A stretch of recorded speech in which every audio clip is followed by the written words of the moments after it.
დაუბრუნდით ეთერში სტუმრებთან ერთად გაბატონი ლელა ბაქრა და გაეროს მოსახლეობის ფონდის საქართველოს წარმომადგენლობის ხელმძღვანელი, გაბატონი თამარა ალიბეგაშვილი, გინეკოლოგი, მედიცინის აკადემიის დოქტორი, ეროვნული სკრინინგ ცენტრის გინეკოლოგიური სამსახურის კოორდინატორი.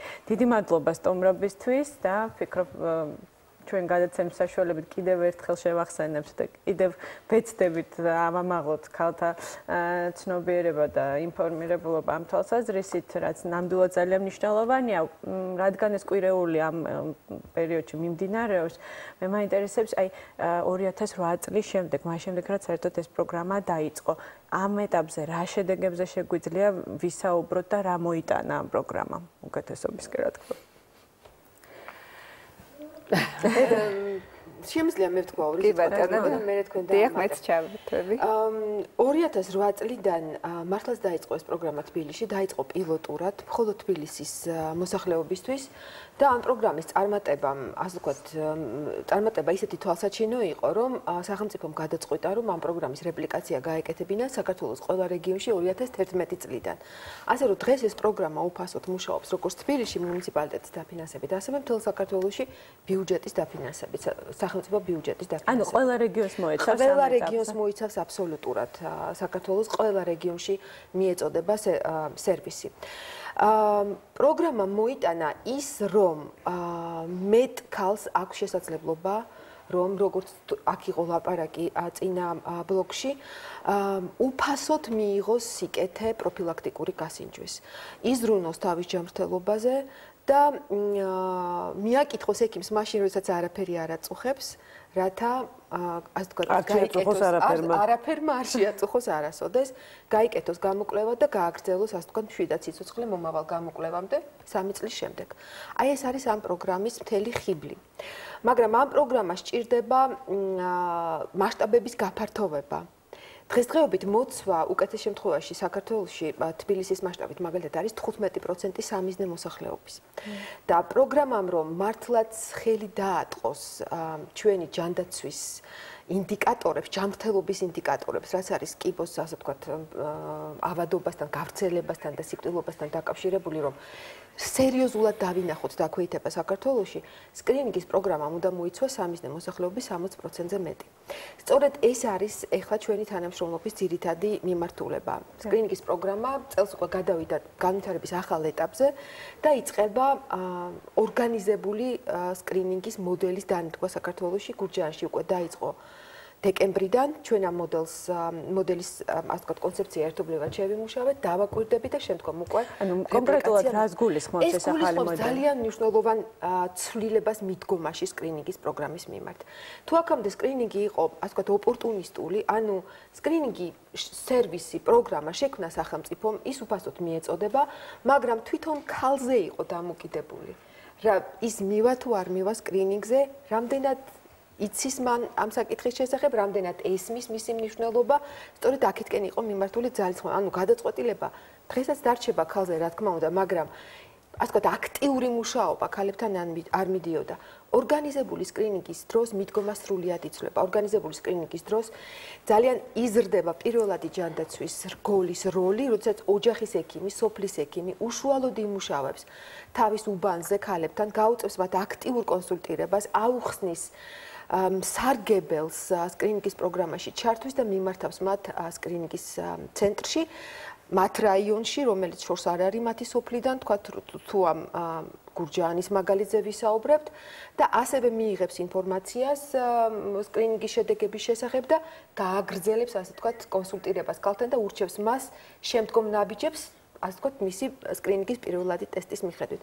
ეს დრამატულად ცვლის საერთოდ სკრინინგის პროგრამის ფილოსოფიას და მის აგებულებას. ეს არის უშუალოდ აქტიური მუშაობა ქალებთან იმისათვის, რომ მეტმა ქალმა და ბევრმა გაიგოს სკრინინგის სარგებლის შესახებ და მეტი ქალი მივიდეს და მეტმა ისარგებლოს. სხვა ცირს აბსოლუტურად გეთანხმებით ერთ რაღაცაში, რაც არ უნდა ჩვენ თავისთავად ცხადია, მე სულ არ ვამცირებ მედიის როლს, აბსოლუტურად უზარმაზარია, თუმცა ადგილზე კონკრეტულად თითოეულ ადამიანთან მუშაობას აბსოლუტურად სხვა ეფექტი აქვს. სხვა ჩვენს ყველა პრობლემის მოგვარების დარგში, ასე რომ მე ვფიქრობ ეს ძალიან კარგი წამოწყებაა.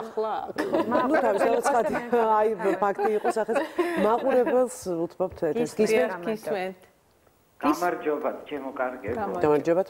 გამარჯობათ. იცით რა, მე ვიყავი მისული სკრინინგის პროგრამაზე და ძალიან ვნანობ. იმიტომ რომ არაფერი არ მაწუხებდა და მივედი კონსულტაციისთვის. რომ გამშინჯეს, მითხრეს რომ საკვერთხეზე მქონდა კისტა. მაგრამ ეს ყველაფერი მე ეხოსკოპია ფასიანია. ყველაფერი ფასიანია. ერთადერთი ყელის სიმსივნის სკრინინგი არის უფასო. განარჩენზე სულ ფული გადავიხადე და ეხა ისე დეპრესიაში ვარ, იმიტომ რომ საოპერაციო მაქვს და ვერაფერს ვერ ვიკეთებ. რატომ საყოველთაო დაზღვევა?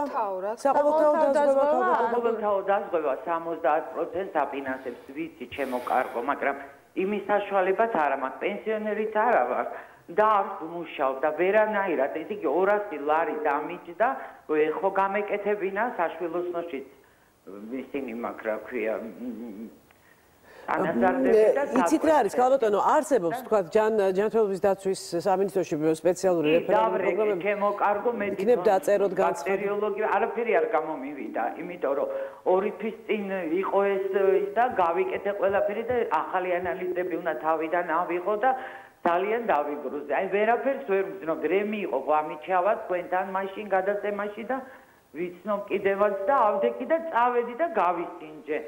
მეგონა რომ მაინც გადავაკონტროლებ, მაგრამ აი ესე მდგომარეობაში ჩავარდით. ისე რაღაცაც კი უნდა იყოს, რომ აი ეხოსკოპია 45 ლარი, ექიმის ვიზიტი 30 ლარი. დაგვიდგენენ და მე რა ვქნათ? აი როგორ მოვიქცეთ. თქვენ არაფერი მოუწევთ არ ახართ. არა, ნუ კითხვა დასმულია და კითხვაზე ვეცდებით ჩვენ სტუმრებთან ერთად რომ გავარკვიოთ თუ რა შეიძლება იყოს გამოსავალი ამ შემთხვევაში, იმიტომ რომ მე ძალიან ვდარდობ რომ ჩვენ სტუმრებთან ამას ვერ დავარკვიოთ. არა, ნუ ყოველ შემთხვევაში რა შეიძლება ამ ადამიანმა გააკეთოს ამ შესახებ ინფორმაცია იქნებ მივაწოდოთ, იმიტომ რომ ნამდვილად ეს ასეა. უმნიშვნელოვანესია სკრინინგი, არ უნდა დანობდეთ ნამდვილად, იმიტომ რომ ადამიანს უნდა ქონდეს ინფორმაცია იმის შესახებ თუ რა აწუხებს და რა მოლოდინი შეიძლება ქონდეს საკუთარ ჯანმრთელობასთან დაკავშირებით და როგორ უნდა გამოვასწოროთ, როგორ მივხედოთ, ეს კიდევ მეორე საკითხია, თუ შეგვიძლია რამე ურჩიოთ ქალბატონ თამარა, ქალბატონ. მე დავამატებდი იმას, რომ ეს სკრინინგი უშუალოდ ეხება საშვილოსნოს ყელს. ამიტომ სხვა ორგანოების პათოლოგია თუ კი რამე გამოვლინდა, ეს ამ სკრინინგის პროცესში შეიძლება იქ საშვილოსნოს მიომა გამოვლინდეს, საკვერცხეზე კისტა, მაგრამ სამწუხაროდ ეს უკვე არ არის სკრინინგის თემა. რაც შეეხება თვითონ საშვილოსნოს ყელის სკრინინგს, ეს თითქმის ბოლომდე აწყობილი სქემა არის, ხო? თავის გამოვლენით, დროული დიაგნოსტიკით, ბიოპსიით და მკურნალობით. დანარჩენი უკვე საყოველთაო დაზღვევასთან დაკავშირებით უნდა იყოს აქტიურობა მიმართული, რომ მაქსიმალურად ესეც დიდი მიღწევა, რომ 70%-ს აფინანსებს. ეს არის უზარმაზარი მიღწევა. ხო, მაგრამ იქ რაღაცა რიგია საკმაოდ დიდი და ალბათ როცა ადამიანს ორგანიზაციული საკითხებია, რომელიც ახლა სამწუხაროდ ექიმის დონეზე არის. ექიმის დონეზე არ წევა, რა თქმა უნდა, ამას ჭირდება. მაგრამ მე ვთვლი, რომ აი ისიც დიდი პლუსია, რომ ქალბატონმა უკვე იცის თავისი მდგომარეობა. უფრო მოტივირებული, უფრო იცის, ხო, რა უნდა გააკეთოს და აი მაპატიებს ქალბატონო, რა თქმა უნდა, ახლა მე შორს ვარ იმისგან, რომ ადამიანს რაღაც შენიშნა მივცე, უბრალოდ მე ვფიქრობ, რომ შეიძლებოდა ამ თქვენი დიაგნოზის არ ცოდნით, გაცილებით უფრო ცუდი შედეგი ყოფილიყო, უფრო ძვირიც დამჯდარიყო ის მკურნალობა, იმიტომ რომ საშვილოსნოს კისტა საკმაოდ საკვერცხის უკაცრავად, ხო, საკმაოდ საშიშია იმ ხრივ, რომ ის შეიძლება გარდაიქმნას, თქვათ, რაღაც სხვა არა, იგი იცის, მაგრამ რომ ვერ შველის, ამიტომ ნერვიულობს. ხო, ვანა, ხა მე მესმის, რომ ეს ძალიან სანერვიულოა, უბრალოდ 70% როცა საყოველთაო დაზღვევით ჩვენ უნდა ვიცოდეთ ერთი რამ, რომ დედამიწის ზურგზე არც ერთ ქვეყანაში არ ხდება ისე რომ არაფერი არ იყოს გადასახდელი თქვათ მკურნალობაში. ასეთი რამ სამწუხაროდ ჯერ კაცობრიობას არ გამოუგონია. ამიტომ იქნება რაღაცნაირად გზები მოვძებნოთ, იქნება ჯანდაცვის სისტემაში დავწეროთ განცხადება, იქ რაღაც დახმარებებიც არსებობს. თუ მიუთითებთ იმას, რომ თქვენ ხართ, თქვათ არა გაქვთ შესაძლებლობა ამის გადახდის, ახლა 70%-ის თანადაფინანსების შემთხვევაში მე ვფიქრობ ის 30% არ უნდა იყოს ისეთი თანხა, რომ თქვათ ჯანდაცვის სისტემამ დახმარების სახით ან ქალაქის მერიაში არსებობს სპეციალური პროგრამები, არსებობს აკრებულოში დახმარებები, გამგეობებში არსებობს. ამიტომ იქნებ თქვენი ახლობლები, მე მესმის რომ თქვა თქვენ ხა ყველაფერზე ვერ იბმეთ მარტო, მაგრამ იქნებ ახლობლები, მეგობრები დაგეხმარნონ. მადლობა ღმერთს, ჩვენ ცხოვრობთ ისეთ ქვეყანაში, სადაც ჯერჯერობით კიდევ არსებობს ეს ინსტიტუტი, როცა მეგობარს შეუძლია ნათესავს შეუძლია დახმარების ხელი გამოგვიწოდოს. კი, ნუ ჯერჯერობით ჩვენ ასეთ ქვეყანაში ვცხოვრობთ. მე მაინც მინდა გკითხოთ დაუბრუნდეთ ჩვენს კონკრეტულ თემას, რაც ეხება საშუალო წყლის კიბოს. თქვენ როგორც გინეკოლოგმა მინდა უფრო რომ მისი მნიშვნელობის შესახებ აუხსნათ მაყურებელს, რომ რატომ არის ასეთი მნიშვნელოვანი, რომ სწორედ ადრეულ სტადიაზე იყოს აღმოჩენილი და რომ მიმართულება უფრო გაიზარდოს. უნდა მოვიდეს სკრინინგში, უნდა დაიწყოს ზრუნვა თავის ჯანმრთელობაზე, მაშინ როცა მას არაფერი არ აწუხებს. იმიტომ სამწუხაროდ, როდესაც საშუალო წყლის კიბო იძლევა უკვე კლინიკას, ეს ნიშნავს, რომ არის შორს წასული მდგომარეობა. ნუ მისი პირველი სიმპტომი ეს არის სისხლისდენა და ამიტომ აი ნებისმიერ შემთხვევაში როცა კი იქნება აუხსნელი სისხლისდენა, ხო, საშოსმერი ქალი აუცილებლად უნდა მივიდეს უკვე გინეკოლოგთან.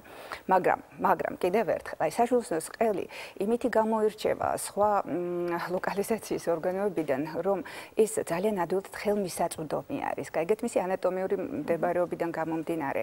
გარდა ამისა, არსებობს საკმაოდ ვალიდური მგრძნობიარე ტესტები, სკრინინგ ტესტები, რითაც ჩვენ შეიძლება გამოვავლინოთ არა თვითონ კიბო, არა იმის წინა მდგომარეობა. იმიტომ რომ კიდევ ერთხელ საშუალო წყელს ახასიათებს ყელის კიბოს ის, რომ მას აქვს ძალიან დროში გავრცობილი საშუალო წყელის კიბოს წინა მდგომარეობა. გავრცობა ნიშნავს თითქმის 10 წლიანი ინტერვალი და წარმოიდგინეთ ახლა აი ამ 10 წლის განმავლობაში ქალი თუ თუნდაც ერთხელ ორჯერ მომივა ასე ვთქვათ ამ საკითხის გამოსაკვლევად იქ აუცილებლად იქნება დაჭერილი სწორედ აი ეს წინა მდგომარეობა და რა თქმა უნდა ამ წინა მდგომარეობის მოვლა მკურნალობა გაცილებით უფრო ადვილია ეფექტურია ვიდრე თვითონ კიბოს მკურნალობა თანხის თვალსაზრისითაც უფრო იაფია თუნდაც რაც ჩარევის სიძნელის თვალსაზრისით ხო და აი ამიტომ არის რომ აუცილებლად ქალი უნდა იყოს მოტივირებული რომ არ აწუხებს არაფერი, მაგრამ მივიდეს აი ამას აი რომ იმისთვის რომ მივიდეს და ამ პროგრამაში ჩაერთოს რა არის საჭირო მოდ იქნებ კიდევ ერთხელ აუხსნათ მაყურებელს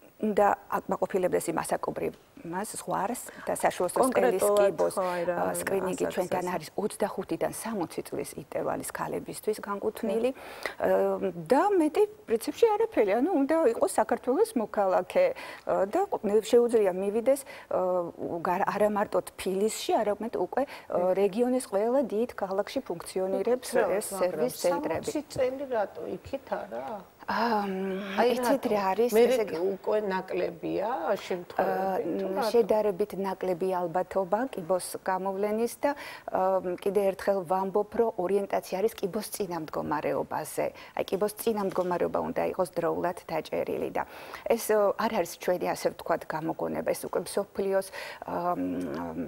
პრაქტიკამ გამოავლინა რომ აი 60 მაქსიმუმ 65 წელი არის ის ზღვარი სადამდეც კეთდება რეალურად ტარდება სკრინინგი. მაყურებელი ყავს და თუ შეიძლება მოვუსმინოთ. გამარჯობა. ალო?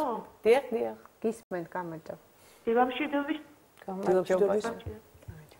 თქვენ ახსენეთ რომ დაგვეხმარებიან ჯანდაცვიდან, მერიიდან, აი ასეთი მდგომარეობის ავადმყოფები არანაირი დახმარება პირიქით ნუ აღიზიანებ ხალხს და ამ გადაცემას ახლა მე თქვენ ადგილზე შევწყვეტდით.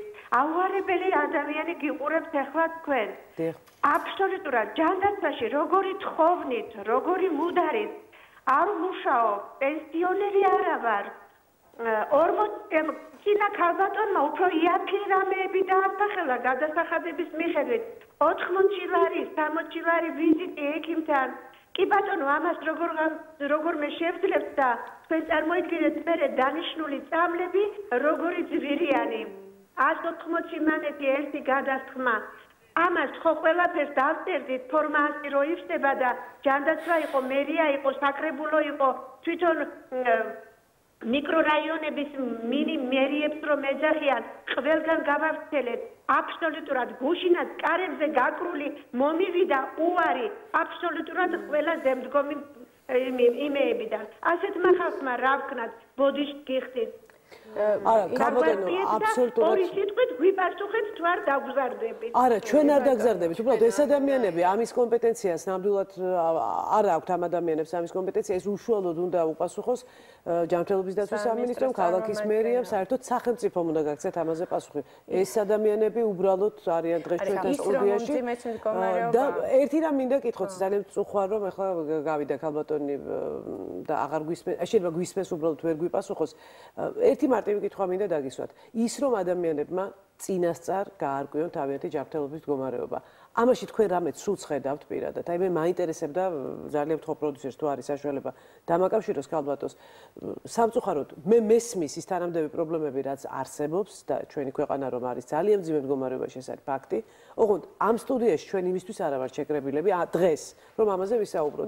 ჩვენ დღეს ვსაუბრობთ იმაზე. დავნიშნოთ ისიც რომ სულ ცოტა ხნის წინ ჯანდაცვის სამინისტროს ნუ დაუკარგავთ იმას რომ 70%-იანი თანადაფინანსება ნამდვილად არ ხდებოდა და ის მთლიანად 100% პრობლემა იყო ადამიანები სახლებს ყიდნენ და ისე აგვარებდნენ თავიანთი ჯანმრთელობის პრობლემებს ის რომ დღეს მაინც რჩება უმძიმესი პრობლემა ამაზე ნამდვილად არ ვდაობთ და ერთ გადაცემაში ჩვენ სამწუხაროდ არ გვაქვს ამის ძალა ეს გამოვასწოროთ თუმცა რა თქმა უნდა დარწმუნებული ვარ გვისმენენ ის ადამიანები ვისაც ეხება და ჩვენი მოვალეობა ნინო მედის მოვალეობა არის მიიტანოს მთავრობამდე პრობლემა თუმცა ის რომ თუნდაც ეს არსებობს დაზღვევა დღეს საყოველთაო ამას ვფიქრობ რომ ნამდვილად ამას ვერაფრით ჯანდაცვის სამინისტროს რასაც ვერ დაუკარგავთ ნამდვილად ის ერთ-ერთი წარმატებული ამ დამოკიდებულება ჩვენი სახელმწიფოს დამოკიდებულება ადამიანების მიმართ რომ პირველ რიგში ჯანმრთელობას შეეხო და მართლაც გაუკეთებელი ამბავი ალბათ კი ბევრი რამ არის გასაკეთებელი მაგრამ კიდევ ეტაპობრივად როგორც კი ქვეყანა მოძლიერდება ოდნავ კი ჩვენ მოხდით ამ პერიოდში მაგრამ აბსოლუტურად დარწმუნებული ტენდენცია არის იმისა რომ ადამიანმა იარსებოს ნორმალურად ხო ჯანმრთელობის თვალსაზრისით ეს უკვე წინ გადადგმული ნაბიჯია და ამის არ დანახვა არ შეიძლება. მე ამ კონკრეტულ პროგრამაზე თუ ვისაუბრებთ, რაც ეხება სკრინინგს, ადამიანები ვერ მიდიოდნენ თუნდაც გამოკვლევაზე იმისთვის, რომ საკუთარი დიაგნოზი გაერკვიათ და მე ვფიქრობ, რომ აი ქალბატონო თქვენ ალბათ უფრო უკეთ მით უმეტეს სამკვირეულის ფარგლებში უფრო თვალნათლივ ჩანს რა სურათია და რა იცვლება წლების განმავლობაში. ნამდვილად ძალიან რთული მოსასმენია ჩვენი მოქალაქეების აი ესეთი გულის ტკივილი, მაგრამ ნამდვილად ასე ვთქვათ ეს ძალისხმევა, რაც მიმართულია სკრინინგის პროგრამის ფარგლებში, ჩვენ ისიც უნდა გავითვალისწინოთ, რომ სასწავლების მოხდენა სკრინინგის პროგრამას არ შეუძლია. ანუ სკრინინგს თავისთავად, როდესაც ჩვენ ვლაპარაკობთ ავტვისებიანი დაავადებების სკრინინგზე, მასაც თავისი შეზღუდული შესაძლებლობები აქვს. ჯერ ისეთი დავიწყოთ იმით, რომ ყველა ავტვისებიანი დაავადების სკრინინგი უბრალოდ ვერ ხერხდება, იმიტომ რომ ასეთი ტესტებიც არ არსებობს. სულ რამოდენიმე დაავადების სკრინინგი, ავტვისებიანი სიმსივნის, კიბოს სკრინინგია შესაძლებელი მსოფლიოში და ყველაზე ეფექტური ეს არის საშვილოსნოს ყელის კიბოს სკრინინგი. საშვილოსნოს ყელის კიბო, რომ ვთქვათ, რატომ, ხომ საშვილოსნოს ყელის კიბო? საშვილოსნოს ყელის კიბო რეპროდუქციული ასაკის ქალებში ავადობის და სიკვდილობის მეორე მიზეზია მთელ მსოფლიოში, ისევე როგორც საქართველოში. და ფაქტიურად, აი ამ უზარმაზარ ჯანმრთელობის პრობლემებს შორის გამოირჩა საშვილოსნოს ყელის კიბოს პრობლემა, რომელსაც შეიძლება სკრინინგით ვუშველოთ. ანუ იმ საშუალებით, რომ სახელმწიფო აფინანსებს სკრინინგის უფასო პროგრამას და არა მხოლოდ სკრინინგს, არამედ იქვე მკურნალობასაც, რასაც კიბოსწინარე დაავადების მკურნალობა ჰქვია, მთლიანად იქმნება ციკლი, როგორც სამარმა ბრძანა, სკრინინგის და მკურნალობის, გამოავლინე და უმკურნალე. აი ამ საშუალებას იძლევა საშვილოსნოს ყელის კიბოს სკრინინგი. უნდა გავითვალისწინოთ ის ლიმიტაციებიც, რომ ყველა სხვა ლოკალიზაციის, ასე ვთქვათ, გამოვლენა, მკურნალობა ერთბაშად შეუძლებელია, რომ ეს ყველაფერი იყოს ერთი სკრინინგის პროგრამის ფარგლებში. ამიტომ დღეს ჩვენ გვაქვს საუბარი იმაზე, რომ სხვა ვერაგ დაავადებებს შორის საშვილოსნოს ყელის კიბოს ადრეული გამოვლენა, თავიდან აცილება შესაძლებელია თუ ჩავერთვებით სკრინინგში. აი კონკრეტულად ეს ნიშა არის შესაძლებელი მთელ მსოფლიოში, მთელი მსოფლიოს მაგალითზე, რამოდენიმე წამყვანი ევროპული ქვეყნების მაგალითზე ჩვენ ვხედავთ, რომ ორგანიზებულად დანერგვამ საშვილოსნო სყელის კიბოს სკრინინგის დრამატულად შეამცირა ქალების ავადობა და სიკვდილობა საშვილოსნო სყელის კიბოთი და სწორედ ამ გზას ადგას საქართველო, რომ ეტაპობრივად დანერგოს ორგანიზებული სკრინინგი, რათა ყველა ქალამდე მივიდეს ინფორმაცია, რომ ამ კონკრეტული სიმსივნური დაავადების თავიდან აცილება ადრეული გამოვლენის შემთხვევაში სრული განკურნება შესაძლებელია სკრინინგის საშუალებით. Რა თქმა უნდა, მედიცინის პრობლემები და მედიცინის სფერო არის უზარმაზარი ჯანდაცვის სფერო და რა თქმა უნდა, უზარმაზარი ნაბიჯია საყოველთაო ჯანდაცვის პროგრამა, რომელიც ჩვენ ქვეყანაში დაიწყო. მართლაც სწორი ბრძანა ნინო, ბევრი წამყვანი ქვეყანა ვერ ახერხებს ამას. და უნდა ვიქონიოთ იმის იმედი, რომ ნელ-ნელად განვითარებასთან ერთად ჩვენი ჯანდაცვის პროგრამაც საბაზისო პაკეტიც უფრო გაიზრდება და ასე ვთქვათ, თანაგადახდა მოსახლეობის მხრიდან შემცირდება, მაგრამ დღეს ჩვენ საუბრობთ საშვილოსნო სყელის კიბოზე. აი, თუნდაც ეს უზარმაზარი სარგებელი, რასაც ჩვენ დღეს გვაძლევს სკრინინგის პროგრამა, რომ მაქსიმალურად გამოვიყენოთ. გისმენთ. ალო, პირდაპირ ვარ. ვარ 58 წლის. დიახ. უკვე ორჯერ მაქვს გაკეთებული სკრინინგი და მაინტერესებს, მითხრეს, რომ მეტი არ შეიძლება ასე უფასოდ. რამდენად მართლა ეს არ არის სწორი ინფორმაცია, უბრალოდ გარკვეული სკრინინგი ინტერვალი უნდა დავიცვათ.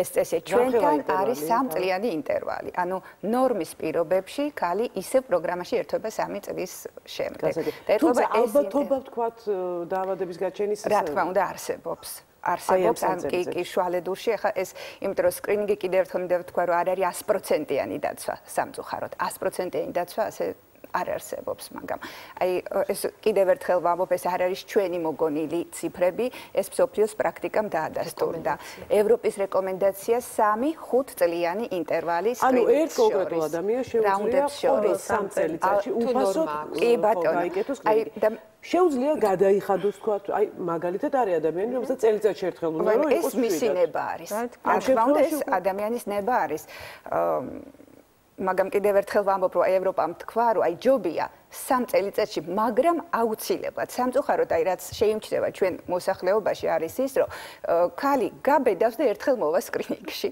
მაგრამ ის რომ მე ეს უნდა გამეორდეს გარკვეული ინტერვალების შემდეგ აი ეს ჯერჯერობით არის გაცნობიერებული ჩვენი საზოგადოებას აი აღმოაჩენს რომ შვიდდება და შემდგომ აღარ არის ეს უნდა გაიგონ ქალებმა აუცილებლად რომ აქ აუცილებელი არის ეს კაი განმეორებითობა პერიოდულობა აი ამ სკრინინგის მნიშვნელოვანია ეფექტურობის აი კონკრეტული მისამართები შეგვიძლია ვთქვათ იმიტომ რომ ცხელი ხაზი ვთქვათ მაშინ ტელეფონში ცხელი ხაზი 2-20-35-35 და აი 2-20-35 უშუალოდ გაიგებენ ყველა ანუ სხვადასხვა უბნის მიხედვით არსებობს ცენტრები სადაც შეუძლია ანუ ესეც კი კი ბატონო აი როგორც აღვნიშნეთ თითქმის ყველა დიდი ქალაქის ცენტრები არის ჩართული და მარტო თბილისის მასშტაბით 18 ქვეკონტრაქტორი არის აი ამ პროგრამის ну ძირითადი შემსრულებლები არიან რა თქმა უნდა ეროვნული სკრინინგ ცენტრის ფილიალები, მაგრამ გარდა ამისა კიდე ყავს კონტრაქტორები. ერთი რამ მაინტერესებს რეგიონებთან დაკავშირებით, თქვენ აღნიშნეთ, რომ საქართველოს ყველა რეგიონში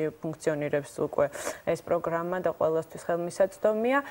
თავად ექიმების ჩართულობა და შერჩევა როგორ ხდება? ანუ ისინი გაზდიან თუ არა გარკვეულ კვალიფიკაციას იმისთვის, რომ იყვნენ ამ პროგრამაში ჩართულნი? აუცილებლად კი ბატონო ექიმი უნდა ფლობდეს იმ მინიმალურ ჩვევებს რაც აი სჭირდება მაგალითად საშვილოსნო სყელი და ნაცხის აღებას და ამისთვის ჩვენ აი ისევე სკრინინგ ცენტრის ბაზაზე ჩვენ ვატარებთ ამის კვალიფიკაციის კურსებს. ანუ ეს ეხება თბილისის მასშტაბითაც და რეგიონების მასშტაბითაც. როგორ არის ჩვენთან ჩამოდიან საქართველოს მასშტაბით ეს ექიმები და ესწრებიან აი რაღაც ერთკვირიანი ის რა ქვია კურსივით არის რომ აი ნახულობენ ჩვენთან პრაქტიკულად როგორ ხდება ეს. და უკვე იქ არის გარდა იგივე ნაცხის სახეების უკვე შემდეგომი ეტაპი ეს არის დიაგნოსტიკა, კოლპოსკოპიური კვლევა. ამისთვის არსებობს სპეციალური კურსები, რომელიც არის სახელმწიფო ლიცენზირებული კურსები, პოსტდიპლომური სწავლების, განათლების ფარგლებში, ესეც არის აი ეროვნული სკრინინგ ცენტრის ბაზაზე, ეს უფრო ხანგრძლივი კურსი არის და როცა ისინი ეუფლებიან ამას, უკვე არიან მზად რომ ჩაერთონ ამ პროგრამაში, როგორც განმახორციელებელი ექიმები. მიზეზი, ну, პაპილომა ვირუსი, ხო? ეს ხო, მაგრამ მაინც საიდან მოდის? და რაღაც ჩვენი გარემოდან იცით როგორ არის კვება თუ რა თქვენ როგორ პაპილომა ვირუსი არის ძალიან გავრცელებული ინფექცია არის ძალიან გავრცელებული და არსებობს აი მრავალი სეროტიპი მხოლოდ 40 ზოგადად 100 ტიპია წარმოიდგინეთ და მხოლოდ 40 არის ტროპული ლორწოვანი გარსის მიმართ და ამ 40 შორისაც არიან განასხვავებენ ეგრეთ წოდებული მაღალი რისკის ვირუსებს და დაბალი რისკის ვირუსებს გამომდინარე იქიდან რამდენად შესწევთ მათ უნარი ავთვისებიანი სივსივნის ჩამოყალიბების. აი არსებობს 15 ონკოაგრესიული ვირუსი და აი ქალს რომელსაც აქვს ეს ერთ-ერთი ვირუსი, იმას უფრო მაღალი რისკი აქვს აი საშუალო სყელის კიბოს გარდაქმნას. საიდან მოდის ეს ვირუსი? საიდან მოდის? ანუ საშუალო სყელის კიბოს რა თქმა უნდა აქვს სქესობრივი გზის განვითარების ეს ერთი, ხო? ნიშნულოვანი. ეს არის ანუ მთავარი არის უნდა არსებობდეს აგენტი, პაპილომა ვირუსი, მაგრამ გარდა ამისა არის ეგრეთ წოდებული ხელშემწყობი ფაქტორები, რისკ ფაქტორები. ეს არის ქცევითი ფაქტორები, როგორიც არის იგივე მრავალი სქესობრივი პარტნიორი, სქესობრივი ცხოვრების დაწყება ადრეულ ეტაპზე. არის რომ პარტნიორი არ ყავს და მაინც ემართებათ. არ არსებობს. მართლა? ესე იგი ჯობია რომ პარტნიორი არ ყავდეს. არა, მასე არ არის. ყველაფერი კაცების ბრალია. ქალს თუ ოდესღაც არ უცხოვრია სქესობრივი ცხოვრებით, მას საშუალო სყელის კიბო არ დაემართება. არ ექნება. აი ხედა? შეიძლება სხვა რამე დაემართოს. რა მნიშვნელობა გრითი მოხდა? აი მე ხას გავუსვამდი მწეველობას თუ შეიძლება. რაც აი სამწუხაროდ, აი განსაკუთრებულად აი ამ ახალგაზრდა გოგონებში, ხო, ვინც მოდიან, აი ყოველი მეორე აღნიშნავს, რომ არის უკვე თამბაქოს მომხმარებელი და ძალიან მჭიდრო კორელაციაშია საშუალო სყელის კიბო აი მწეველობასთან. აი ვითქო ასო კითხვა არის რომ აი საიდან სად სიგარეტი და სად საშუალო სყელი და დამტკიცებულია რომ ნიკოტინი იმდენად აქვეითებს ლოკალურ იმუნიტეტს რომ აი ხდება უფრო ესე იგი საშუალო სყელის ლორწოვანი უფრო ადვილად ინფიცირდება ამ ვირუსით. თუ ადვილად ინფიცირდება, აგრეთვე ადვილად ინარჩუნებს ამ ვირუსს, როცა ეს ვირუსი როგორ არის, ისიც შეიძლება ადვილად დაინფიცირდეს, მაგრამ ასევე ადვილად თუ იქ მდგრადი იმუნიტეტი დახვდება, გადიცადოს კლირესი, ანუ განდევნა ორგანიზმმა თავისთავად და აი ამ შემთხვევაში არ ხდება ეს, არ ხდება და აი ძალიან ყველას პირველი რჩევა, რასაც ვაძლევთ ჩვენ პრაქტიკოსი ექიპების სკრინინგში მომუშავე, ეს არის აი სიგარეტის წეველობის. მე სიამოვნებით შევუერთები ამ კამპანიას, იმიტომ რომ მინდა გაგახაროთ, რომ არც ერთი ჩვენგანი სალომე შაქრით არ ვეწევით, ასე რომ ეს შეიძლება მაგალითი იყოს იმისთვის, სიამოვნებით ავიღებთ ამას ჩვენ. აუცილებლად უნდა იყოს. და არც არასოდეს ეს არა მხოლოდ საშუალო სყელის კიბოსთვის არის, ძალიან ბევრი დაავადების პრევენცია შეიძლება იყოს დაავადების პრევენცია. გარემოში მით უმეტეს მაშინ როცა ჰაერი ძალიან არის დაბინძურებული და ტყუის შემცველობა ძალიან მაღალია და ისედაც ბევრი ფაქტორია რისკ ფაქტორია, ვთქვათ, რაღაც დაავადებების გასაძლიერებლად. იქნება აი ჩვენ თვითონ ადამიანები რაღაცნაირად მოვერიოთ ჩვენ თავს, ვთქვათ, უარი ისეთ ძალიან მძიმე, ისეთ აი ჩვევებზე, როგორც არის სიგარეტი, როგორიც არის, რა ვიცი, ალკოჰოლის გადამეტებული მიღება, რა ძალიან ბევრი რამ არის, რასაც უნდა მოვერიდოთ, რომ შედარებით ჯანმრთელად და ჰიგიენა. ჯანსაღი ცხოვრების აუცილებლად. აუცილებლად, რა ვიცი, მე მინდა დაგეშვიდობოდო დღეს, თუმცა ვფიქრობ, რომ ამ თემაზე ჩვენ რაც უფრო ხშირად შევიკრიბებით და რაც უფრო ხშირად ვისაუბრებთ, ყოველწლიურია ეს კვირეული, ხო? ეს მომავალსაც უკვე შეგვიძლია გარკვეულ შედეგებზე მით უმეტეს რომ არის მიჩნეული აი ამ საშუალო სყელის კიბოსთან. და მით უმეტეს რომ ის მიდგომა, რომელსაც თქვენი ისაუბრეთ, რომელიც შეიცვალა, ვფიქრობ, რომ ალბათ პროცენტულად მომართვიანობასაც გაზრდის და ალბათ შედეგებიც მომავალწლისთვის უკეთესი გვექნება. მინდა წარმატებები გისურვოთ. მიუხედავად ყველაფრისა, მე მაინც ვთვლი, რომ აუცილებლად ყველა ქალბატონი ვალდებულია ჩაიტაროს სკრინინგი. ვალდებულია, იმიტომ რომ თუნდაც ამ წელიწადში ერთხელ ერთი მიმართულებით მაინც იყო დაზღვეული, რომ ყველაფერი არის ნორმაში, არის ძალიან მნიშვნელოვანი, თან ეს უფასოა. ეს ზუსტად ის შემთხვევა, როცა უფასოა და შეგიძლიათ გამოიყენოთ თქვენი ჯანმრთელობისთვის. ძალიან დიდი მადლობა მოგზაურობისთვის. პირიქით რეკლამის შემდეგ დაგიბრუნდები.